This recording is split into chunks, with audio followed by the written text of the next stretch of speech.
Back to the daily grind, and shout out to the full-time patrons. Make sure to hit subscribe if you're new and hit thumbs up if you're not a baby back bagel biting bitch boy, cause you know what time it is. It's full time. MMA.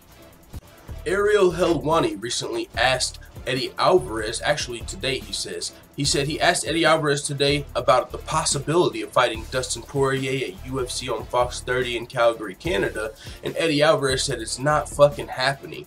I'm not fighting until I get a new deal. And he didn't say specifically against Dustin Poirier, but he said he's not fighting anyone until he gets a new deal.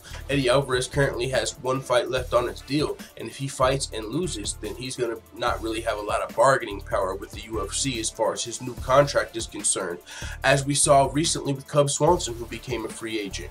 Now, Cub Swanson, it ended up working out for him. He ended up losing the fight on the last fight on his deal, but he ended up still getting a pretty nice contract, or at least one he would agree to. Came back and fought Frankie Edgar and re-signed, even though he lost on the last fight of his deal. But he still played with, he played with fire a little bit, but he didn't get burnt because he gambled and it worked. Cub Swanson was willing to take that. Hey, I'll go to Bellator if need be. Bellator will probably pay me. I know that's a really realistic option.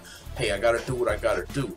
Eddie Alvarez doesn't look like he's taking that chance. Hey, I'm a former champion. I've already fought at Bellator. I fought Conor McGregor. I want to renegotiate now while the iron is hot. Not to mention, a lot of people want to see this Poirier-Eddie Alvarez rematch, in which that fight, the way it played out, was controversial. Dustin Poirier was winning the majority of the fight until the very ending, the controversial ending, where it looked like Eddie Alvarez might have started to turn the tide, but then it landed in an illegal knee, and Dustin Poirier got out of the fight. The fans were booing. Dustin Poirier said, yo, you guys, don't boo this dude. He didn't mean to throw the illegal strike. It happens in the heat of battle. Don't boo this man. The crowd was on Dustin Poirier's side. Then Eddie Alvarez turns around like, yeah, you know, I know a lot of people want to see the rematch and all, but I got a better opportunity here. The Ultimate Fighter versus Justin Gaethje. The UFC presented me with this opportunity. I'm taking it. It's a better opportunity than just rematching Poirier. And then after that, things started to get a little sour, because even after that opportunity, we still haven't got to see the rematch between Eddie Alvarez and Poirier. A lot of fans want to see it, and it looks like the UFC is even starting to book that, wanting to book it themselves, as Dustin Poirier is coming off of 2 big wins, one over Anthony Pettis. He also finished Justin Gaethje. Dustin Poirier is on the way to a title shot. He was trying to, beat guys on the way up. Number 4, number 5. While these guys, because we've got Khabib Nurmagomedov, Conor McGregor, and Tony Ferguson at the top of the division, little stagnant. But Dustin Poirier is a guy that's willing to fucking knock all these dudes out on the way up. And he got through Pettis. Now he got through Gaethje. Now he wants another shot at Alvarez. But Alvarez right now is having a contract dispute with the UFC, so he's not accepting any fights. Now, somebody told me whenever I reported that I believe if Nate Diaz comes back to fight at UFC 227, then it's probably going to be against Eddie Alvarez, because he's not fighting anybody else other than Conor McGregor. So if he fights Eddie Alvarez, at least you get to use Conor McGregor's name and sell him the fight. Makes the fight that much more bigger, right? Because both of these guys' last losses were to Conor McGregor. But someone said, no, man, I don't think that's happening. There's rumors of Poirier versus Eddie Alvarez. Like, no, I don't see that happening. Now it looks like that's confirmed, because Eddie Alvarez says he's not fighting anyone until he gets a new deal. And now, with that being said, we'll see what happens. Maybe Nate Diaz, he would say yes, because that's a huge name.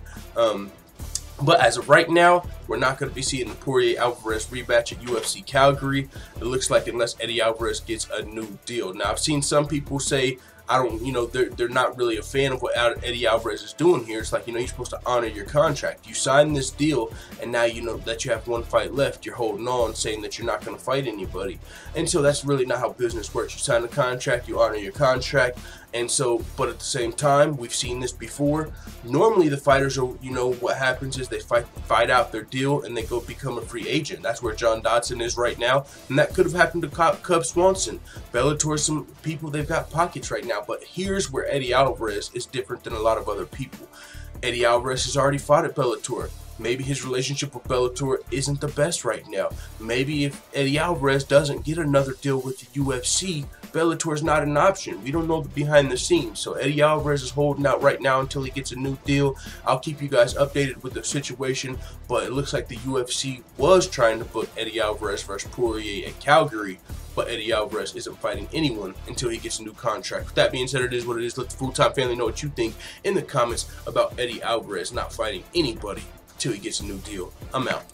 And as always, thanks for watching this video. If you enjoyed this video, make sure you hit the subscribe button and also hit the notification bell right next to it so you're notified every time I upload a video. I'm out. This is #1 bullshit.